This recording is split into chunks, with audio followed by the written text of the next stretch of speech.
IT കമ്പനികളിൽ സ്ത്രീകളും പുരുഷന്മാരുമായി കൂടുതൽ അടുത്ത് ഇടപഴകാനുള്ള സാഹചര്യമുണ്ടാകുമല്ലേ? അതുപോലെ തന്നെ സൗഹൃദങ്ങൾ വഴിവിട്ട ബന്ധമായി മാറാനുള്ള സൗകര്യവുമുണ്ട്. എന്നാൽ ഇത്തരം ബന്ധങ്ങളിൽ ചെറിയ പ്രശ്നമുണ്ടായാൽ മതി, പിന്നീട് എല്ലാം തകിടം മറിയും. കൊച്ചിയിലെ IT വ്യവസായി വേണുഗോപാലകൃഷ്ണന് കുരുക്കായത് ഓഫീസിലെ പ്രണയമാണ്. ആ യുവതി നൽകിയ പരാതിയിൽ പോലീസ് കേസെടുത്തതോടെ അയാൾക്ക് സുപ്രീം കോടതി വരെ നിയമ പോരാട്ടം നടത്തേണ്ടി വന്നു.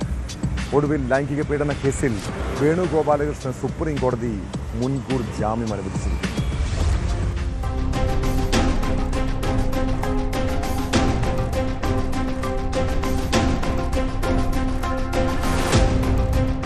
ലൈംഗിക പീഡന പരാതിയിൽ justice BV Nagarathna, justice Ujjal Bhuyan എന്നിവരുൾപ്പെട്ട ഡിവിഷൻ ബെഞ്ചാണ് വേണുഗോപാലകൃഷ്ണന് മുൻകൂർ ജാമ്യം അനുവദിച്ചത്.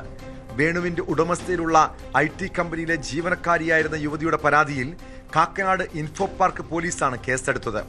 പരാതിക്കാരിയും ഭർത്താവും ചേർന്ന് തന്നെ ഭീഷണിപ്പെടുത്തി 30 കോടി രൂപ തട്ടിയെടുക്കാൻ ശ്രമിച്ചെന്ന വേണുവിന്റെ പരാതിയിൽ 2025 ജൂലൈ 29 എറണാകുളം സെൻട്രൽ പോലീസ് ഇവരെ അറസ്റ്റ് ചെയ്തിരുന്നു.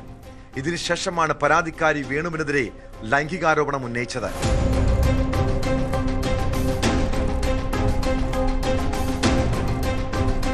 പരാതിക്കാരിയെ ഭീഷണിപ്പെടുത്തിയെന്നാരോപിച്ച് IT കമ്പനിയിലെ ജീവനക്കാരായ 3 പേർക്കെതിരെയും കേസ് രജിസ്റ്റർ ചെയ്തിരുന്നു. ഇവർക്ക് പിന്നീട് ഹൈക്കോടതി മുൻകൂർ ജാമ്യം അനുവദിച്ചെങ്കിലും വേണുവിന് ജാമ്യം നിഷേധിച്ചു. തുടർന്നാണ് വേണുഗോപാലകൃഷ്ണൻ advocate Mukul Rohatgi, advocate Thomas J Anakkallunkal എന്നിവർ മുഖേന സുപ്രീം കോടതിയെ സമീപിച്ചത്. ലൈംഗിക പീഡന പരാതി വ്യാജമാണെന്നും പരാതിക്കാരിയും ഭർത്താവും ചേർന്ന് തന്നെ ഭീഷണിപ്പെടുത്തി 30 കോടി രൂപ തട്ടിയെടുക്കാൻ ശ്രമിച്ചതിന് കേസ് നൽകിയതിലുള്ള വൈരാഗ്യമാണ് ഈ കേസിന് കാരണമെന്നും വേണുഗോപാലകൃഷ്ണൻ കോടതിയിൽ വ്യക്തമാക്കിയിരുന്നു. മുൻകൂർ ജാമ്യാപേക്ഷ പരിഗണിച്ച സുപ്രീം കോടതി 1 ലക്ഷം രൂപയുടെ ബോണ്ടും തുല്യ തുകയ്ക്കുള്ള 2 ആൾ ജാമ്യവും വ്യവസ്ഥ ചെയ്താണ് വേണുഗോപാലകൃഷ്ണന് മുൻകൂർ ജാമ്യം അനുവദിച്ചത്.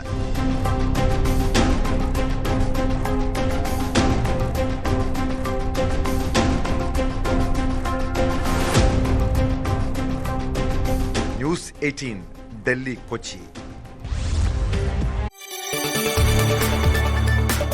കൂടുതൽ വാർത്തകൾക്ക് news 18 Keralam YouTube channel subscribe ചെയ്യുക.